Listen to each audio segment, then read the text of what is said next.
Bismillahirrahmanirrahim. Assalamualaikum students. I hope you will be fine with the great blessings of Allah.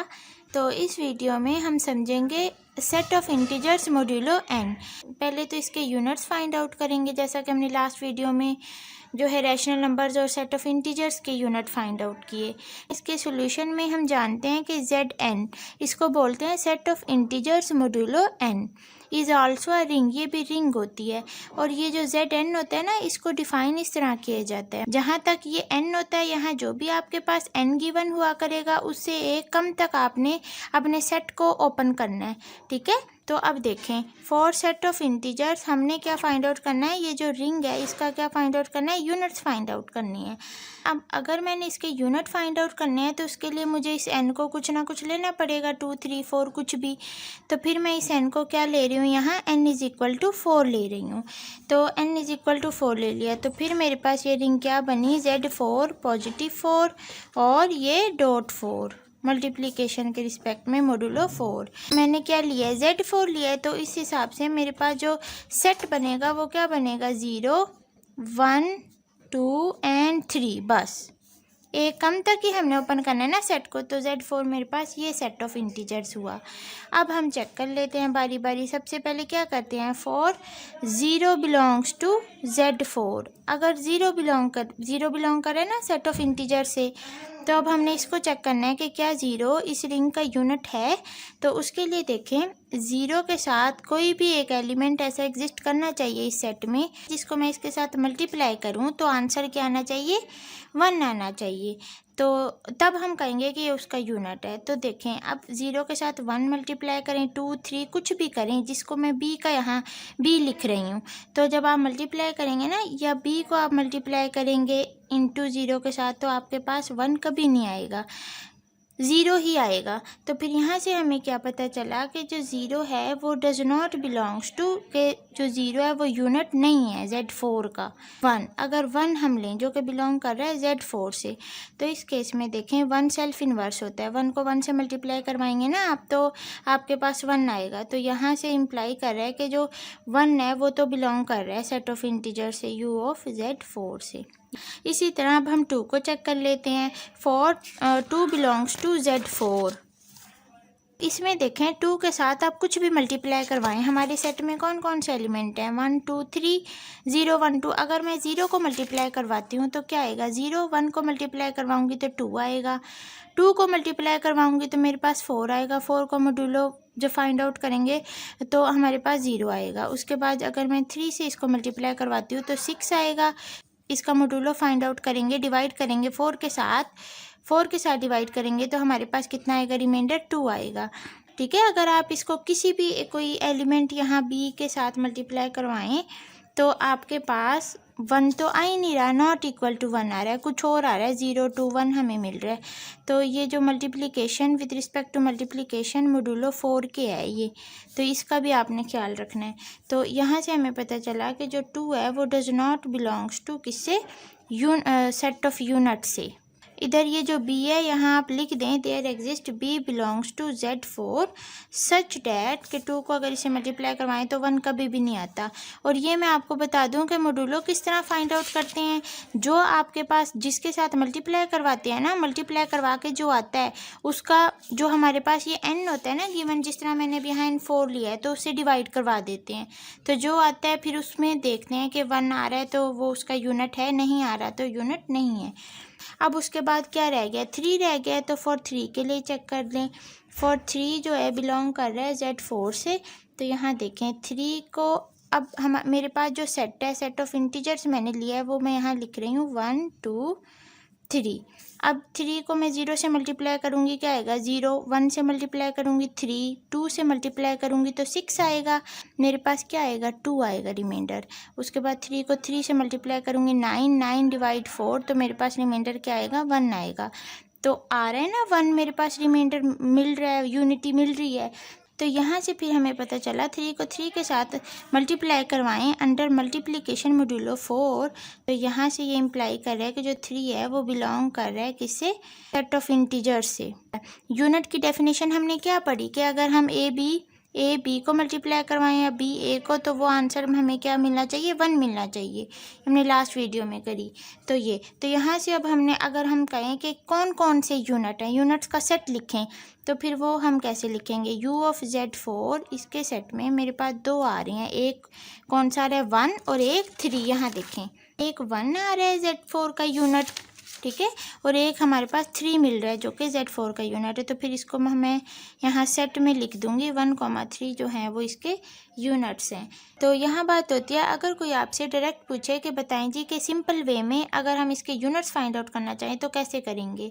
GCD find out करेंगे, 1 का GCD find out करेंगे n के साथ, जो कि क्या है 4, तो इनका GCD 1 आएगा। इसी तरह 3 का GCD फाइंड आउट करें किसके साथ, 4 के साथ। GCD mean greatest common divisor, ठीक है, तो ये भी 1 आएगा। अब ये सारा आप उसमें पढ़ के आए हैं, आई होप आपने पढ़ लिया होगा उसमें नंबर थ्योरी में। तो अगर मैं यहाँ कॉन्सेप्ट के तौर पे लिखना चाहूँ कि क्या कहूँ कि अगर A is a unit of this ring, A is a unit of this ring if the GCD of A, N की GCD क्या आ जाए, 1 आ जाए। और इसमें ये जो A है N के साथ क्या है, रिलेटिवली को प्राइम है। तो यहाँ मैं कॉन्सेप्ट के तौर पे हम लिखेंगे इन Zn positive n dot n। इसमें अगर A जो है, A बिलोंग करे इस set of integer modulo n से इज़ यूनिट, इसको हम कब कहेंगे कि ये यूनिट है, इफ़ एंड ओनली इफ़ अगर A का हम क्या करें, GCD फाइंड आउट करें n के साथ, रिलेटिवली को प्राइम हैं ये दोनों, तो ये इसका आंसर 1 आ जाए। देन हम कहते हैं कि ये हमारे पास क्या है, यूनिट है इस रिंग का।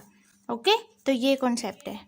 उसके बाद ये को नेक्स्ट एग्जांपल देखें, set of integers modulo n मैंने लिया है, ये हमने वेरीफाई करना है कि ये रिंग है, और ये क्या है एक्चुअल में, कम्यूटेटिव रिंग है। कम्यूटेटिव रिंग में हम जानते हैं ना A dot B equal to होते हैं B डॉट A, तो ये चीज़ हमने प्रूफ करनी है। तो इसके लिए भी देखें, सबसे पहले इस n को कुछ ना कुछ मुझे लेना पड़ेगा, तो इसमें भी ना n को इक्वल टू हम 4 ही ले लेते हैं, तो उस हिसाब से फिर ये रिंग बन जाएगी +4 और .4 ये बन जाएगी। उसके बाद अब यहाँ जो मैं सेट ऑफ हमारा इंटीजर्स बनेगा अंडर मोडुलो 4 के, वो क्या बनेगा, 0, 1, 2 एंड 3। इस सेट को हमने रिंग प्रूफ करना है कि ये रिंग फॉर्म कर रहा है। उसके लिए हमें पता है रिंग के लिए 3 कंडीशन सेटिस्फाइड होनी चाहिए। नंबर 1 क्या है कि Z4 जो सेट ऑफ इंटीजर्स है अंडर एडिशन मोडुलो 4 क्या होना चाहिए, एबिलियन ग्रुप फॉर्म्ड करना चाहिए, एबिलियन ग्रुप फॉर्म्ड करता है। नंबर 2 कंडीशन क्या है कि set of integers with respect to multiplication modulo 4 semi group होना चाहिए। और थर्ड क्या है, डिस्ट्रीब्यूटिव लॉज होल्ड करने चाहिए। तो ये हम सारे बारी बारी करेंगे। देखें, अब एबिलियन ग्रुप हमने प्रूफ करना है, तो उसके लिए आगे प्रॉपर्टीज़ होती हैं। फर्स्ट प्रॉपर्टी क्या है, क्लोजर प्रॉपर्टी। क्लोजर प्रॉपर्टी को हम यहाँ प्रूफ करेंगे, तो उसके लिए अब यहाँ टेबल बनेगा। क्लोजर प्रॉपर्टी हमने पढ़ी क्या होती है कि A प्लस B जो है वो बिलोंग करना चाहिए किससे, इस यहाँ अब सेट हमारे पास Z4 है तो Z4 लिखेंगे। तो अब यहाँ मैं लिखती हूँ कितने मेरे पास इंटीजर्स हैं, कितने एलिमेंट्स हैं, 4, तो 0, 1, 2, 3। इसी तरह यहाँ लिखेंगे 0, 1, 2, 3। हम क्या कर रहे हैं, इसको अंडर एडिशन एबिलियन ग्रुप होना चाहिए ना, तो यहाँ एडिशन का साइन आएगा और ये 4 मोडुलो 4। तो अब करें, ऐड करना है, 0 को 0 में ऐड करेंगे 0 आएगा, 0 को 1 में करेंगे 1 आएगा, 2 में करेंगे तो 2 आएगा, 3 आएगा। 1 को ऐड करें 0 में तो 1 आएगा, 1 और 1 2 आएगा, 1 और 2 3 आएगा, ठीक है, 1 और 3 4 आएगा। अब 4 आएगा, 4 को मोडुलो जब इसको सोल्व करेंगे 4 को 4 से डिवाइड करेंगे तो रिमाइंडर क्या आएगा, 0 आएगा, तो फिर यहाँ 0 लिखेंगे। 2 को 0 में ऐड करें 0 आएगा, 2 को 0 में ऐड करें 2 आएगा, 2 को 1 में ऐड करें 3 आएगा, 2 और 2 4 का मोडुलो जब कैलकुलेट करेंगे तो आपके पास कितना आएगा, 0। 2 और 3 कितना हुआ, 5, 5 को डिवाइड करें 4 पे तो आपके पास रिमाइंडर क्या आएगा 1 आएगा, तो फिर वो यहाँ लिखेंगे। 3 को 0 में ऐड करें 3 को 1 में ऐड करें 4 का जब सोल्व किया तो 0 आएगा। 3 और 2 कितने हुए 5 का जब सोल्व किया मॉड्यूलो कैलकुलेशन तो 1 आया रिमाइंडर। 3 और 3 कितने हुए 6 को जब आप सोल्व करेंगे 6 को डिवाइड करें 4 पे तो रिमाइंडर कितना आएगा 2, तो यहाँ 2 लिखेंगे। अब इसमें देखें जितने मेरे पास एलिमेंट्स आए 0 1 2 3 सब में आप चेक करें सारे के सारे बिलोंग नहीं कर रहे हमारे इस सेट से, तो यहाँ से हमें पता ठीक है इस सेट से बिलोंग कर रहे हैं, तो फिर ये क्लोजर प्रॉपर्टी होल्ड कर रही है। इसी तरह इसका एसोसिएटिव जो प्रॉपर्टी है वो एसोसिएटिव लॉ आप फाइंड आउट कर लेंगे। इसके अलावा अबेलियन ग्रुप में और कौन सी प्रॉपर्टी होती है आइडेंटिटी की। इसकी आइडेंटिटी की बात करूँ तो आइडेंटिटी इस पूरे सेट में से आइडेंटिटी क्या है 0 है। उसके बाद अब इन्वर्स की बात करें, किसकी एडिटिव इन्वर्स की। इसी तरह बारी बारी इनके इन्वर्सेस की बात कर लेते हैं 0 1 2 और 3 के। तो देखें जो 0 होता है ना ये सेल्फ इन्वर्स होता है, तो 0 का इन्वर्स क्या हो जाएगा 0 हो जाएगा। नेक्स्ट 1 है, 1 का इन्वर्स क्या आ जाएगा 1 का इन्वर्स यहाँ क्या आ जाएगा, यहाँ साइड पे देखें 1 के अंदर ऐसा मैं क्या ऐड करूँ कि मेरे पास क्या आ जाए 0 आ जाए। तो अगर मैं 1 में 3 ऐड करवाऊँगी ना तो 3 और 1 4 बनेंगे फिर, और जब 4 को हम मॉड्यूलो कैलकुलेट करेंगे 4 को 4 से डिवाइड करेंगे। क्यों हम 4 से करें because n is equal to 4 है, हमने मॉड्यूलो जो 4 लिया है तो हमारे पास यहाँ फिर 0 आएगा, तो 1 का इन्वर्स क्या हुआ 3 हुआ। इसी तरह 3 का इन्वर्स क्या हो जाएगा 1 हो जाएगा। इसी तरह 2 का इन्वर्स क्या हो जाएगा 2 हो जाएगा। ये देखें 2 के अंदर मैं ऐसा क्या ऐड करवाऊँ कि मेरे पास क्या आ जाए 0 आ जाए, 2 ही ऐड करवाऊँगी तभी 4 बनेगा, और 4 का फिर जब मॉड्यूलो कैलकुलेट करूँगी तो 0 आएगा। तो ये उस तरीके से लिखा है। तो ये एडिटिव इन्वर्स हो, ये मैंने सारा इसके इन्वर्सेस फाइंड आउट कर लिए। और लास्ट प्रॉपर्टी इसकी क्या है कि कम्यूटेटिव होना चाहिए। कम्यूटेटिव में हम जानते हैं कि a plus B is equal to क्या होना चाहिए b प्लस ए होना चाहिए। तो कम्यूटेटिव ये है। एडिशन में हम जानते हैं क्योंकि हमने क्वेश्चन में कहा कि कम्यूटेटिव रिंग है तो इसमें हम बात करेंगे नहीं ए प्लस बी कर लें या बी प्लस ए, तो दोनों इक्वल होते हैं। और वैसे भी एडिशन में हम जानते हैं कि ये कम्यूटेटिव है, तो ये क्या फॉर्म कर गया ये हमारे पास, ठीक है। तो ये सेट हमारे पास क्या फॉर्म कर गया रिंग फॉर्म कर गया। उसके बाद अब इसके सेकंड उस पे आ जाते हैं पॉइंट पे, क्या है z अंडर जो मल्टीप्लिकेशन है मॉड्यूलो 4 ये क्या होता है इज अ सेमी ग्रुप होता है, सेमी ग्रुप फॉर्म करता है। अब इसके भी आगे सेमी ग्रुप की 2 प्रॉपर्टीज़ होती हैं, कौन कौन सी क्लोजर प्रॉपर्टी और एसोसिएटिव प्रॉपर्टी।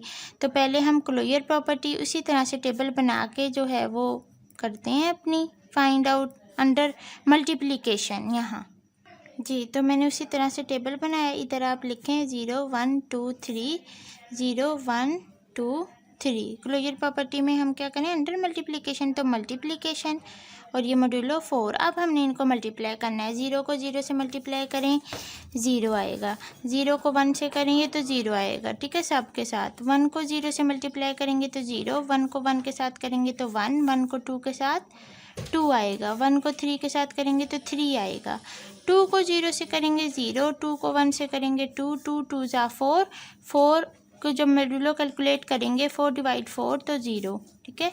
2 और 3 5, 5 को जब हम डिवाइड करेंगे 4 पे तो रिमाइंडर क्या आएगा 1 आएगा, ठीक है। 2 को 3 के साथ मल्टीप्लाई करें 6, 6 को आप डिवाइड करें 4 पे तो आपके पास रिमाइंडर कितना आएगा 2 आएगा, तो यहाँ मैंने 2 लिख दिया। उसके बाद 3 0 0 3 1 3 3 2 6, 6 से 2 इंटीजर मिला हमें पास रिमाइंडर, सॉरी 3 3 जा 9। अब 9 को डिवाइड करें 4 पे तो 4 2 जा 8 और 8 फिर 1 रिमाइंडर आया तो वो मैंने 1 लिखा। अब इसमें भी ना आप सारे जो एलिमेंट्स हैं उनको चेक करें, ये सब के सब हमारे इस सेट से बिलोंग कर रहे हैं, 1 मतलब इस सेट में आ रहे हैं ये सारे, तो फिर ये क्लोजर प्रॉपर्टी सेटिस्फाइड हो गई। इसी तरह एसोसिएटिव आप चेक कर लेंगे तो ये हमारे पास जो रिंग है under multiplication semi group formed हो जाएगा। इसके अलावा जो इसकी थर्ड है वो क्या है कि डिस्ट्रीब्यूटिव लॉ होल्ड करना चाहिए, ठीक है। तो डिस्ट्रीब्यूटिव लॉज कौन से होते हैं a dot B plus C, ठीक है, ये इक्वल टू आए a dot B plus a dot C. अब आपने ये याद रखना है ये हम अंडर क्या है मॉड्यूलो 4 है, तो ये अगर मैं नहीं भी लगाती तो अंडरस्टूड है ये आएगा, ठीक है, 4 अंडर मल्टीप्लिकेशन। ये लेफ्ट डिस्ट्रीब्यूटिव लॉ है, इसी तरह राइट डिस्ट्रीब्यूटिव लॉ होता है, ठीक है। ए प्लस बी और उसके साथ 4 और उसके साथ सी मल्टीप्लाई हो रहा होता है। तो ये मैंने लिख दिया राइट डिस्ट्रीब्यूटिव लॉ। यहाँ से हमने जो रिंग की 3 कंडीशंस होती हैं वो तीनों हमने प्रूफ कर दी हैं। तो यहाँ से हमने ये वेरीफाई कर लिया कि हमारे पास ये जो रिंग है, ये जो सेट ऑफ इंटीजर्स है, ये क्या है, रिंग फॉर्म करता है। इसके अलावा जो हमने जो दूसरी डेफिनेशंस पढ़ी हैं, ज़ीरो एलिमेंट यूनिटी, वो भी हम इस इंटीजर्स में देख लेते हैं। अब ये है ना हमारे पास सेट ऑफ इंटीजर्स, तो इसका मल्टीप्लिकेटिव आइडेंटिटी क्या होगा? इस सेट का मल्टीप्लिकेटिव आइडेंटिटी क्या होगी? 1 होगी। इसके अलावा अब मैं अगर इस रिंग की बात करूं, फॉर रिंग किसकी? फॉर रिंग Z4 पॉजिटिव 4 और डॉट 4, इस रिंग की बात करूं तो इसका ज़ीरो एलिमेंट क्या होगा? अब ज़ीरो एलिमेंट अगर मैं पूछूं, हम पढ़ के आए ना सारी डेफिनेशंस, ये ज़ीरो एलिमेंट क्या होगा इस रिंग का? इस पूरे सेट में से ज़ीरो एलिमेंट क्या होगा इसका? 0 होगा। इसके अलावा इसकी यूनिटी क्या होगी? आइडेंटिटी एलिमेंट क्या होगा? इसके आइडेंटिटी एलिमेंट होगा 1। इसके अलावा अगर मैं बात करूं किसकी? कम्यूटेटिव की। थर्ड हमने कम्यूटेटिव भी पढ़ा था ना कि ये कम्यूटेटिव रिंग है कि नहीं। तो देखें ये कम्यूटेटिव रिंग है, क्योंकि उसमें हम ए को बी से मल्टीप्लाई करें या बी को ए से, तो ये दोनों सेम आते हैं अंडर मल्टीप्लिकेशन मॉड्यूलो 4। तो इसलिए हमने इसमें कम्यूटेटिव को चेक नहीं किया। इन जनरल तो हम जानते हैं ना कम्यूटेटिव लॉ क्या होता है, ए अगर 2 मैट्रिक्स लें तो वो इक्वल नहीं होते, लेकिन इसमें हमारे पास चूँकि कम्यूटेटिव में इक्वल होते हैं दोनों, तो वो कम्यूटेटिव की प्रॉपर्टी भी होल्ड कर गई। तो आई थिंक आपको ये समझ आया होगा इसका कॉन्सेप्ट, ठीक है। बहुत ही इंपॉर्टेंट रिंग है set of integers modulo n, जिसमें अब आप n कुछ भी ले लें। अगर आप 6 लेंगे ना तो फिर आप 0 1 2 3 4 5 तक जाएंगे और फिर उस हिसाब से आप सारा टेबल बनाएंगे, ठीक है, और इस हिसाब से सॉल्व करेंगे। तो अगर आपको एग्ज़ाम में इस तरह से क्वेश्चन पूछा जाए कि बताएं जी कोई भी रिंग दी गई है और उसको कहा जाए कि प्रूफ करें कि ये रिंग फॉर्म कर रहा है, तो फिर आप उसका इस तरह से तीनों जो है रिंग की जो तीनों प्रॉपर्टीज़ हैं वो सेटिस्फाइड करवाएंगे और तीनों प्रॉपर्टीज़ की जो आगे फर्दर प्रॉपर्टीज़ हैं वो आप बताएंगे उसे। तो इसके अलावा ये तो हमने लास्ट ही देखा, इसमें हमने क्या फाइंड आउट किया? यूनिट फाइंड आउट किए set of integers modulo n के। तो I hope you understand this minor concept about set of integers modulo n के अबाउट, ठीक है। तो नेक्स्ट वीडियो में हम इंशाल्लाह ज़ीरो डिवाइज़र और उसके मुतालिक नेक्स्ट अगले टॉपिक्स करेंगे। तो नेक्स्ट वीडियो में फिर मिलते हैं। अल्लाह हाफिज़।